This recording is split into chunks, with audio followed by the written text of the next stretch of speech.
갑자기 자다가 쥐가 나서 너무 아프네. 거기 119죠? 도와주세요. 너무 아파요. 안녕하세요. 35년째 노인의학을 진료하고 있는 김원장입니다. 깊은 새벽, 다리에 갑자기 돌덩이가 끼어버린 것처럼 당기고 살을 안쪽에서 비트는 것 같은 통증 때문에 벌떡 일어나신 경험 한 번쯤 있으실 겁니다. 대부분은 나이 들면 다 그렇지 하고 다시 누우시지만 이런 쥐가 어느 날은 단순 근육 경련이 아니라 몸이 보내는 마지막 경고일 수도 있다는 점을 저는 진료실에서 자주 봅니다. 35년간 진료를 하면서 밤마다 다리에 쥐가 나다가 어느 날 한쪽 다리가 갑자기 붓고 아침까지 통증이 계속되어 오신 분들 중 일부에서 실제로 다리 혈관에 피떡이 발견된 경우도 적지 않았습니다. 본인은 그냥 피곤해서 그렇다고 넘겼지만 조금만 더 늦었다면 큰일 날 뻔한 상황이었지요. 여러분도 밤에 자다가 다리에 칼로 콕 찌르는 것 같은 통증이 와서 소리 내며 깨신 적 없으신가요? 단순히 오늘 많이 걸어서 그런가 보다 하고 넘기기 쉬운 이런 증상이 언제는 그냥 지나가도 되는 쥐이고 언제는 반드시 병원을 가봐야 하는 위험 신호인지 구분하는 것이 무엇보다 중요합니다. 오늘 영상에서는 다리 쥐가 생기는 흔한 이유부터 놓치면 안 되는 위험한 쥐의 특징, 그리고 쥐가 났을 때 바로 해볼 수 있는 간단한 응급 대처까지 차근차근 알려드리겠습니다. 오늘 내용은 조기에만 알아두시면 상당수는 미리 맞거나 더 나빠지기 전에 발견하실 수 있는 내용입니다. 시간 없으시더라도 이 영상만큼은 꼭 끝까지 봐주시기 바랍니다. 좋아요와 무료 구독은 비슷한 다리 통증으로 불안해하시는 다른 분들께 이 정보를 더 널리 전달하는 데 큰 힘이 됩니다.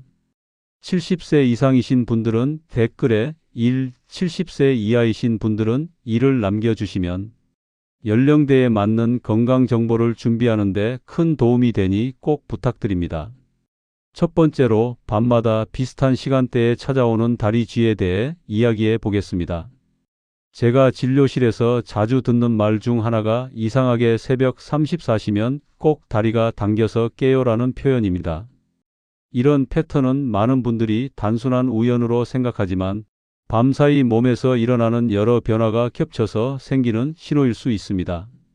특히 잠에 들면 다리 근육은 느슨해지는 것처럼 보이지만 실제로는 수분 분포가 변하고 혈액 흐름이 낮 동안과 달라지면서 근육과 신경에 미세한 자극이 반복되기도 합니다. 연세가 있으신 분들은 이 작은 변화에 근육이 과민하게 반응해 쥐가 나기 쉬운 상태가 되는 것이죠.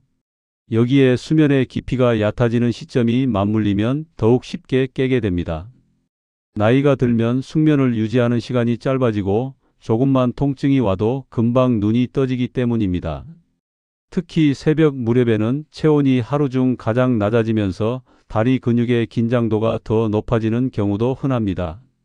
이런 변화가 겹치면 근육이 갑작스럽게 수축하면서 날카로운 통증을 유발하게 됩니다. 실제로 어르신들이 아침에 일어나기 직전에만 자꾸 쥐가 난다고 말씀하시는 이유가 바로 여기에 있습니다. 이럴 때 집에서 확인해 볼 수 있는 간단한 방법이 있습니다. 잠들기 직전에 발목을 천천히 위아래로 움직이며 근육을 가볍게 깨우는 동작을 해 보시는 겁니다. 다리를 안정시키면서도 혈액 흐름이 갑자기 느려지는 것을 막아주는 효과가 있어 많은 분들이 도움을 받았습니다. 좌우 발의 움직임 속도나 힘이 다르게 느껴진다면 근육이나 신경의 반응 속도의 차이가 생긴 것일 수 있으니 한 번 더 주의 깊게 관찰해 보시는 것도 좋습니다. 실제로 이런 단순한 체크에서 이상을 느껴 병원에 오신 분들 중 일부는 다리 순환이 약해져 있던 경우가 확인되기도 했습니다. 다음으로는 하루 동안의 다리 사용 습관이 밤 통증에 어떤 영향을 주는지 이어서 설명드리겠습니다.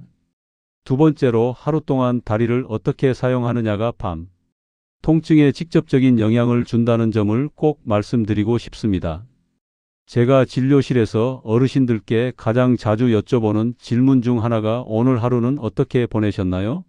입니다. 많은 분들이 의아해하시지만 실제로 낮 동안의 움직임, 패턴이 밤에 근육을 어떻게 반응시키는지 결정하는 경우가 무척 많습니다. 오랜 시간 한자리에 앉아 계셨던 날이면 종아리 근육 안쪽 순환이 둔해지고 반대로 갑자기 많이 걸은 날이면 근육이 익숙하지 않은 피로를 쌓습니다. 이런 변화는 잠들기 직전까지 쌓여 있다가 새벽에 통증으로 나타날 수 있습니다. 특히 오래 서서 일하셨던 분들은 종아리 뒤쪽 근육이 지속적으로 긴장된 상태가 되어 밤에 근육이 풀리는 과정에서 갑작스럽게 경련이 오는 경우를 많이 보았습니다. 반대로 거의 움직이지 않고 하루를 보내신 분들 역시 밤이 되면 다리로 가는 혈류가 평소보다 더 떨어지면서 근육이 예민해지는 패턴을 보이곤 합니다. 결국 많이 움직여도 너무 안 움직여도 다리에 쥐가 잘 나는 환경이 만들어지는 셈입니다. 중요한 것은 균형입니다. 집에서 쉽게 해볼 수 있는 확인 방법이 있습니다. 저녁 시간에 잠깐 시간을 내서 의자에 앉아 양쪽 발목을 번갈아 올려 보세요. 이때 한쪽 발이 유난히 무겁게 느껴지거나 움직임이 둔하면 낮 동안의 혈류 변화가 남아있는 상태일 수 있습니다. 또 침대에 눕기 전에 다리 뒤쪽을 손으로 가볍게 눌러보며 긴장된 부위가 있는지 확인해 보시는 것도 도움이 됩니다. 이런 작은 차이가 새벽 통증으로 이어지는 경우를 저는 자주 경험합니다.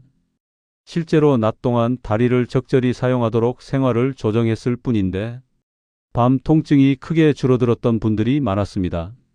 1시간에 한 번씩 자리에서 일어나 다리를 몇 번만 움직여 주셔도 근육이 훨씬 안정적으로 반응합니다. 이렇게 낮의 습관을 조금만 손보면 밤의 통증이 얼마나 달라지는지 직접 느끼실 수 있을 겁니다. 다음으로는 위험한 쥐와 그냥 지나가도 되는 쥐를 어떻게 구분할 수 있는지 이어서 설명드리겠습니다. 세 번째로, 다리에 쥐가 났을 때 이것이 그냥 지나가도 되는 상황인지 아니면 꼭 병원을 찾아야 하는 위험 신호인지 스스로 구분하는 방법을 말씀드리겠습니다.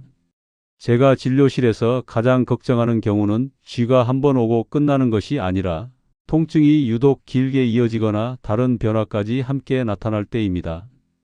단순한 근육 경련이라면 몇 분 안에 근육이 부드러워지면서 통증이 빠르게 가라앉는데 일부 어르신들은 쥐가 풀린 후에도 종아리가 묵직하게 아프고 움직일 때마다 뻣뻣하다고 하십니다.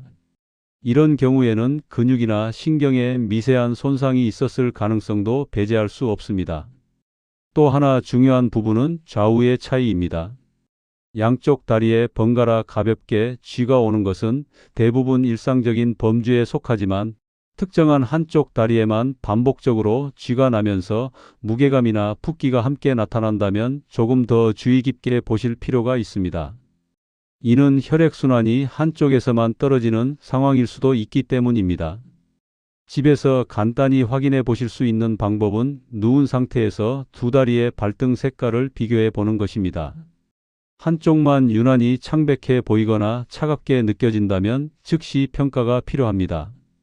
통증이 새벽까지 계속 이어지는지도 중요한 신호입니다. 많은 분들이 파스를 붙이거나 뜨거운 물로 씻고 참아보시다가 시간을 놓치시는데 통증이 수시간에서 하루 이상 지속된다면 단순한 경련이 아닐 가능성이 높습니다. 특히 감각이 둔해지거나 힘이 빠지는 느낌이 함께 온다면 신경이나 혈관의 흐름이 영향을 받고 있는 상태일 수 있어 바로 진료를 받으셔야 합니다. 이런 변화는 대부분 미묘하게 시작되기 때문에 처음에는 대수롭지 않게 여기는 경우가 많습니다. 하지만 제가 실제로 진단했던 환자들 중에는 이런 초기 신호를 놓친 채 오래 지나 병원에 오셨다가 치료가 더 복잡해진 경우가 적지 않습니다. 어르신들께 항상 드리는 말씀은 단정하지 말되 작은 변화라도 기록해 보자는 것입니다. 언제 쥐가 났는지, 어느 부위였는지, 얼마나 지속됐는지, 그리고 어떤 증상이 동반됐는지를 적어 오시면 진료에서 굉장히 큰 도움이 됩니다. 특히 반복되는 패턴이 있다면 원인을 추적하기가 훨씬 쉬워집니다. 이렇게 위험 신호를 조기에 발견하는 것이 다리 건강뿐 아니라 전신 혈관 건강을 지키는 중요한 첫걸음이 됩니다. 여기까지가 쥐의 양상으로 위험성을 가늠하는 방법이고, 다음으로는 실제 쥐가 나는 순간 바로 할 수 있는 간단한 응급 대처법들을 이어서 설명드리겠습니다. 이제 네 번째로, 다리에 쥐가 나는 순간 당황하지 않고 바로 시도할 수 있는 간단한 응급 대처법을 말씀드리겠습니다. 제가 오랜 기간 진료하며 실제로 많은 환자분들께 가르쳐 드렸고 효과가 안정적으로 확인된 방법들입니다. 쥐가 나면 대부분 본능적으로 다리를 움켜잡고 몸을 웅크리시는데 이렇게 근육을 더 조이게 되면 경련이 오히려 심해질 수 있습니다. 무엇보다 중요한 것은 아주 짧은 시간 안에 근육을 이완시키는 방향으로 몸의 반사를 바꾸는 것입니다. 누워있는 상태라면 먼저 호흡을 크게 한번 들이쉬고 발목의 각도를 천천히 조절해 보시는 것이 좋습니다. 갑자기 힘을 주면 통증이 더 올라오기 때문에 숨을 내쉬는 타이밍에 맞춰 발끝을 조금씩 위쪽으로 올리는 느낌으로 움직이셔야 합니다. 이때 무릎이 구부러져 있으면 근육이 충분히 늘어나지 않기 때문에 다리를 가볍게 펴는 것이 도움이 됩니다. 생각보다 이 간단한 동작만으로도 근육 내부의 긴장이 풀리면서 통증이 순식간에 낮아지는 경우가 많습니다. 손을 이용해 특정 부위를 자극하는 방법도 빠른 효과를 줄 수 있습니다. 몸의 일부 부위를 강하게 자극해 신경계를 전환시키는 방식인데 이는 실제 응급 상황에서도 종종 활용됩니다. 입술 주변이나 손가락 사이를 꼬집듯이 자극하면 말초 신경의 반응이 바뀌면서 다리로 전달되던 경련 신호가 약해지는 원리입니다. 생소하게 들릴 수 있지만 의외로 많은 분들이 이 방법에서 즉각적인 완화를 경험하셨습니다. 중요한 것은 약하게 누르는 것이 아니라 짧은 순간 확실한 자극을 주는 것입니다. 통증이 조금 가라앉았다면 종아리 아래쪽에서 위쪽 방향으로 손바닥을 이용해 부드럽게 밀어 올리듯이 쓰다듬어 주시면 좋습니다. 힘을 과하게 주지 않아야 하며 근육에 온기가 돌아오기 시작했다면 적절히 이완되고 있다는 신호입니다. 이 단계에서 바로 일어나 걸으려고 하면 다시 경련이 올 수 있기 때문에 근육이 충분히 풀릴 때까지 잠시 기다렸다가 자세를 바꾸시는 것이 안전합니다. 이처럼 쥐가 나는 순간의 대응은 단 몇 초 사이에 결과가 달라질 수 있습니다. 아무리 좋은 예방을 해도 예기치 않은 순간 쥐가 올 수 있기 때문에 지금 알려드린 방법을 미리 기억해 두셨다가 갑작스러운 통증이 찾아올 때 활용해 보시기 바랍니다. 다음으로는 저녁 시간부터 잠들기 전까지 무엇을 준비하면 밤중에 쥐가 크게 줄어드는지 이어서 설명드리겠습니다. 이제 저녁 식사 시간부터 잠자리에 들기 직전까지 어떤 준비를 하느냐에 따라 밤중에 다리 쥐가 크게 달라질 수 있다는 점을 말씀드리겠습니다. 많은 분들이 쥐가 나는 이유를 낮 동안의 피로나 운동량 때문이라고만 생각하시지만 실제로는 저녁 이후의 생활 패턴이 근육 상태에 훨씬 더 큰 영향을 줍니다. 특히 연세가 있으신 분들은 야간에 혈액순환이 자연스럽게 떨어지고 체내 수분 배분이 달라지기 때문에 잠들기 전 몇 시간의 작은 습관이 새벽 통증을 좌우하는 경우가 참 많습니다. 먼저 저녁 식사에서 너무 짠 음식이나 과한 양을 드시면 밤사이 체액이 불안정해지면서 근육이 자극을 받기 쉬운 상태가 됩니다. 반대로 너무 적게 드셔도 전해질 균형이 흔들리면서 쥐가 잘 생길 수 있습니다. 저녁 식사 이후 물을 너무 많이 마시는 것은 야간 배뇨 때문에 수면을 끊기게 만들 뿐 아니라 빠르게 배출되는 과정에서 전해질이 함께 손실될 수 있어 주의해야 합니다. 가장 좋은 방법은 저녁 시간대에 조금씩 나누어 마시는 것이고 늦은 밤에는 양을 줄여 수면을 방해하지 않도록 하시는 게 좋습니다. 식사 이후에는 TV를 시청하시거나 휴대전화를 보면서 오래 한자리에 앉아 계시는 경우가 많습니다. 이때 발목과 종아리가 길게 고정되면 혈액순환이 느려지고 근육 안쪽에 피로가 남게 됩니다. 그 상태로 잠자리에 들면 새벽 무렵 근육이 이완되는 순간 경련이 쉽게 시작될 수 있습니다. 그래서 제가 늘 추천드리는 것이 TV를 보실 때라도 1시간에 한 번씩 발끝을 위아래로 움직여 다리 펌프 운동을 해주는 것입니다.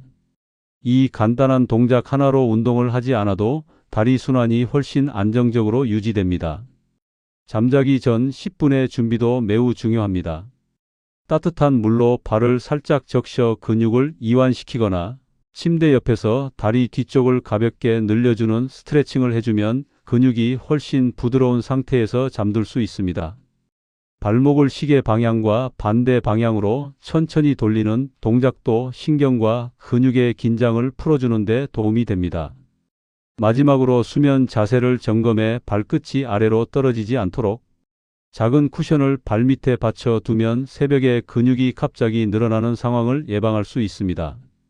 이처럼 잠자리에 들기까지의 몇 시간은 근육을 안정시키는 데 결정적인 역할을 합니다. 작은 준비만으로도 새벽 통증이 크게 줄어드는 것을 많은 환자분들이 직접 경험하셨습니다. 다음으로는 약물과 건강기능식품이 다리 쥐와 어떤 관련이 있는지 이어서 설명드리겠습니다.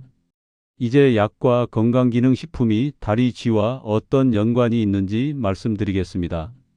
많은 어르신들이 쥐가 자주 나는 이유를 단순히 나이 탓이나 운동 부족으로만 생각하시는데 실제로 진료실에서는 약물로 인해 근육 경련이 생기는 경우를 상당히 자주 봅니다. 특히 이뇨제나 일부 혈압약, 콜레스테롤 약은 체내 전해질 균형을 변화시키며 근육 수축을 민감하게 만들 수 있습니다. 대표적으로 이뇨제는 몸에서 소변을 통해 수분과 전해질을 배출시키는데 이 과정에서 칼륨이나 마그네슘이 부족해지면 근육이 쉽게 수축하고 풀리지 않는 상태가 되기 쉽습니다. 그럼에도 많은 분들이 약 때문이라고는 생각조차 하지 못하고 몇 달씩 불편을 참고 지내시는 경우가 많습니다. 또 혈압약 중 일부는 혈관을 확장시키는 방식으로 작용하면서 아주 드물게 근육 신호를 변화시키는 경우가 있습니다. 약 자체가 나쁘다기보다는 개인의 몸 상태와 맞지 않아 생기는 반응이기 때문에 증상이 나타날 때는 반드시 의사와 상의해 조정이 필요합니다. 제가 늘 강조드리는 것은 절대로 임의로 약을 끊지 말라는 것입니다. 혈압약이나 콜레스테롤 약을 갑자기 중단하면 혈관에 더 큰 부담이 생기고 오히려 심각한 합병증을 부르는 경우도 있기 때문에 변화가 생기면 반드시 복용 시간과 증상 발생 시점, 약의 종류를 기록해 오시라고 말씀드립니다. 이렇게 하면 진료에서 원인을 금방 찾아 조절할 수 있습니다. 건강기능식품도 간과해서는 안 됩니다. 다리에 쥐가 자주 나신다고 마그네슘이나 칼슘 보충제를 임의로 드시는 분들이 많지만 현재 복용 중인 약과 상호작용이 있을 수 있고 용량이 과한 경우에는 오히려 다른 균형을 무너뜨릴 수 있습니다. 특히 간 기능이 약해지신 분들은 여러 영양제를 동시에 드셨다가 피로감이 심해지고 근육 통증이 더 잦아지는 상황으로 내원하시는 경우도 있습니다. 이런 변화는 영양제 자체의 문제가 아니라 몸이 처리할 수 있는 한계를 넘었기 때문에 생기는 반응입니다. 또 술과 건강기능식품을 함께 드시는 것도 위험할 수 있습니다. 알코올은 간에서 약물이나 영양제를 처리하는 능력을 떨어뜨리고 근육에도 영향을 주어 경련을 유발할 수 있습니다. 따라서 술을 즐기시는 분들은 영양제 복용 시간을 반드시 전문가와 상의하시는 것이 안전합니다. 결국 약물과 영양제는 잘만 사용하면 건강에 도움을 줄 수 있지만 나에게 맞는지 확인하지 않으면 다리에 쥐 같은 신호로 몸이 먼저 반응을 보일 수 있습니다. 다음으로는 실제 생활 습관을 바꾸며 통증을 개선한 분들의 이야기를 통해 마지막 내용을 이어가겠습니다. 이제 마지막으로 생활 습관을 조금 바꾸는 것만으로도 다리 쥐가 얼마나 달라질 수 있는지 실제 어르신들의 변화를 통해 말씀드리고 마무리하겠습니다. 제가 진료실에서 가장 보람을 느끼는 순간은 수개월 동안 새벽마다 통증 때문에 잠을 설치던 분이 생활을 조금만 조정했을 뿐인데 어느 날 요즘은 새벽에 안 깨요라고 말씀하실 때입니다. 처음에는 대단한 치료를 받아야만 좋아질 거라고 생각하시지만 실제로는 일상에서의 작은 변화가 근육과 혈관 건강에 큰 영향을 주곤 합니다. 예를 들어 한 어르신은 오랫동안 웅크리고 주무시는 습관이 있었는데 다리 쪽으로 혈류가 잘 가지 않으면서 매일같이 쥐가 나곤 했습니다. 수면 자세를 바꾸고 발밑에 작은 쿠션을 받치기 시작한 지 일주일도 안 되어 통증이 거의 사라졌습니다. 또 어떤 분은 낮 동안 거의 움직이지 않고 소파에서 시간을 보내다가 새벽마다 종아리쥐로 고생하셨습니다.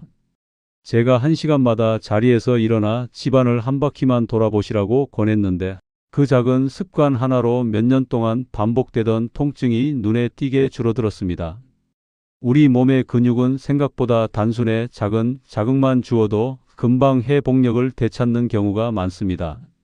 물을 충분히 마시지 않던 분들도 수분 섭취를 늘리자마자 쥐가 현저히 줄었다며 놀라워하시곤 합니다. 나이가 들면 갈증을 잘 느끼지 못하는 탓에 스스로 물을 적게 마신다는 사실을 모르는 경우가 많습니다. 금연과 절주도 중요한 역할을 합니다. 흡연은 혈관을 좁히고 알코올은 근육 회복을 늦추기 때문에 밤에 쥐가 날 가능성을 높이게 됩니다. 실제로 담배를 줄이고 술을 절제한 뒤 통증이 크게 줄어든 사례도 여러 번 보았습니다. 다리에 무리가 가지 않도록 체중을 관리하는 것도 빼놓을 수 없습니다. 체중이 조금만 안정돼도 종아리와 발목이 받는 부담이 줄어들면서 경련의 빈도가 확연히 감소합니다. 이렇게 여러 요소가 함께 바뀌면 근육뿐 아니라 전신 혈류까지 좋아지기 때문에 단순히 쥐가 줄어든 것을 넘어서 몸 전체가 가벼워지는 것을 느끼셨다는 분들이 많았습니다. 결국 다리의 쥐는 우리 몸이 보내는 작은 신호에 불과하지만 이 신호를 어떻게 받아들이느냐에 따라 건강의 방향이 달라질 수 있습니다. 생활을 조금만 정리하고 몸의 소리에 귀를 기울이면 쥐뿐 아니라 더 큰 질환도 조기에 막으실 수 있습니다. 제가 진료실에서 늘 드리는 말이 있습니다. 몸의 변화는 우연이 아니라 메시지라고요. 오늘 알려드린 방법들을 꾸준히 실천하신다면 여러분도 충분히 편안한 밤을 되찾으실 수 있습니다. 오늘 내용을 정리해보면 다리에 쥐가 난다는 것이 단순한 불편이 아니라 몸이 보내는 중요한 신호일 수 있다는 점을 꼭 기억하셔야 합니다. 사소해 보이는 증상이라도 반복되거나 양상이 달라지면 반드시 이유가 있기 마련입니다. 제가 진료실에서 수없이 보아온 변화들처럼 몸의 소리를 귀 기울여 듣고 생활 습관을 조금만 조정하면 통증은 물론 더 큰 위험까지 막으실 수 있습니다. 여러분도 오늘 이야기 중 하나라도 내 생활과 연결된 부분이 있었다면 그 작은 변화부터 시작해 보시기 바랍니다. 그리고 이 영상이 도움이 되셨다면 꼭 좋아요와 구독을 눌러주세요. 여러분의 한 번의 클릭이 비슷한 증상으로 불안해하시는 다른 분들께 중요한 정보를 전하는 길이 됩니다. 부모님이나 가까운 분들 중 밤마다 다리에 쥐로 고생하시는 분들이 계시다면 지금 바로 이 영상을 공유해 주시면 좋겠습니다. 한 분이라도 더 위험 신호를 놓치지 않도록 돕는 것이 제가 이 영상을 만드는 가장 큰 이유이기도 합니다. 마지막으로 댓글에 여러분의 경험을 남겨주세요. 언제 쥐가 많이 오는지, 어떤 방법이 도움이 되었는지 적어주시면 다른 시청자분들께도 큰 참고가 됩니다. 여러분의 작은 댓글 하나가 또 다른 누군가의 통증을 줄여줄 수 있습니다. 다음에도 꼭 필요한 건강 정보를 가지고 다시 찾아뵙겠습니다. 오늘도 편안하고 건강한 하루 보내시길 바랍니다.